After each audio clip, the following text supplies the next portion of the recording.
બારડોલી નગરપાલિકા ખાતે લોક કલ્યાણ મેળો પીએમ સ્વનિધિ 2.0 યોજાયો। લારી ગલ્લાવાળાઓને વધુ લોન આપી આત્મનિર્ભર બનાવ્યા। કોરોના મહામારીના કઠિન સમયમાં દેશ અને રાજ્ય અનેક મુશ્કેલીઓનો સામનો કર્યો હતો। તે મુશ્કેલ સમયમાં નગરોમાં રોજગાર અને આજીવિકાના સાધનોને જાળવી રાખવા માટે ભારત સરકારે તારીખ 1 જૂન 2020ના રોજ પીએમ સ્વનિધિ યોજના શરૂ કરી હતી। આ યોજના હેઠળ નગરમાં ફેરિયા ભાઈ બહેનોને પ્રથમ તબક્કામાં 10,000, બીજા તબક્કામાં 20,000 અને ત્રીજા તબક્કામાં 50,000 રૂપિયા સુધીની સહાય મળતી રહી છે। આ યોજનાથી નાના વેપારીઓને નવી તાકાત મળી અને તેઓએ પોતાના વ્યવસાયને ફરીથી ઊભા કરી શક્યા હતા। ખાસ કરીને બારડોલી નગર વિસ્તારમાં 1,500થી વધુ શેરી ફેરિયાઓએ પીએમ સ્વનિધિ 1.0 યોજનાનો લાભ લીધો હતો। આ યોજના વડાપ્રધાનના આત્મનિર્ભર ભારતના સપનાને સાકાર કરવાનું મહત્વનું માધ્યમ બની છે। તે જ વિચારસરણીને આગળ વધારવા માટે પીએમ સ્ટ્રીટ વેન્ડર આત્મનિર્ભર નિધિ યોજના અંતર્ગત વર્ષ 2025થી લોનની રકમમાં વધારો કરીને પ્રથમ તબક્કામાં 15,000, બીજા તબક્કામાં 25,000 અને ત્રીજા તબક્કામાં 50,000 રૂપિયા સુધીની સહાય આપવાનો નિર્ણય લેવામાં આવ્યો છે।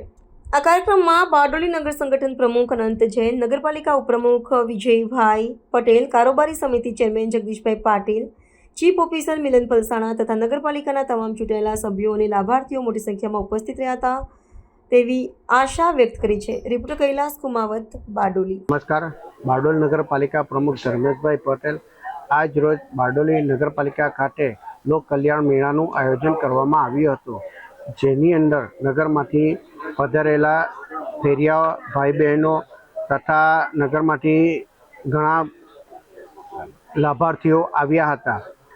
આ સરકારની આ એક સ્વનિધિ યોજના અંતર્ગત ફેરિયાઓ ભાઈ બહેનોને પ્રાથમિક તબક્કામાં પ્રથમ વખતે 10,000, બીજા તબક્કામાં 20,000 અને ત્રીજા તબક્કામાં 50,000 સુધીની સહાય મળતી હતી।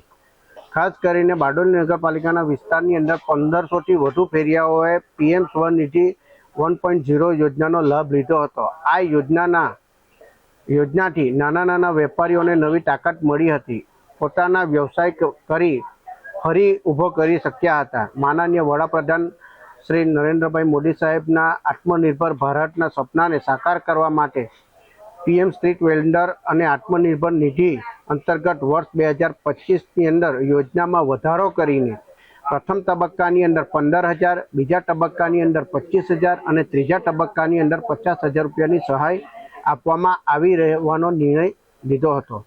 તો આ યોજના દરેક નાના ફેરિયાઓને આત્મનિર્ભર બની અને પોતાનું ગુજરાન ચલાવવા માટે જે નિર્ણય કરવામાં આવ્યો છે એ બદલ હું સરકારશ્રીનો પણ હું આભાર માનું છું અને સૌ નાના ફેરિયાઓને આનો લાભ મળે એ માટે હું એમને વિનંતી કરું છું કે આ યોજનાનો લાભ લઈ પોતાનું ગુજરાન સારી રીતે કરી અને ધંધામાં આગળ વધે એ માટે હું આહ્વાન કરું છું। અસ્તુ, ભારત માતા કી જય।